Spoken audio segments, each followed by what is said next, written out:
வணக்கம், லதா காமாட்சி நல்லை போஜன். இப்போ என்ன ரெசிபி பண்ண போகிறேன்னா, சௌ அவரைக்காய், கேரட், தக்காளி, பச்சை மிளகாய், மாங்காய் போட்டு பச்சை மிளகாய் சாம்பார் எப்படி பண்ணுறதுங்கிறத ஒன்று ஒன்றா பார்ப்போம். இப்போ ஸ்டவ் ஆன் பண்ணி கடாயை வச்சாச்சு. ஒரு ஸ்பூன் நல்லெண்ணெய் போட்டு வெந்தயத்தை பொரிச்சிக்கலாம். முதல்ல வெந்தயம் பொரிஞ்சிருச்சு. பச்சை மிளகாய் சேர்த்துக்கலாம்.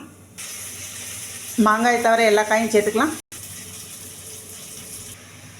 பச்சை மிளகாவோட அந்த காயும் 2 பிரட்டிட்டு 2 டம்ளர் தண்ணி, தேவையான உப்பு போட்டு நல்லா வேக வச்சுக்கலாம். உப்பு உரப்பு உங்களுக்கு தேவையான அளவு சேர்த்துக்கோங்க.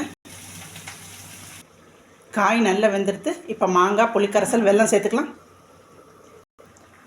துவரம்பருப்பும் பாசிப்பருப்பும் 50 கிராம் எடுத்து நல்லா குழைய வேக வச்சாச்சு. மஞ்சப்பொடி, கட்டிக்காயும், விளக்கெண்ணெய் போட்டு நல்லா குழைய வேக வச்சாச்சு.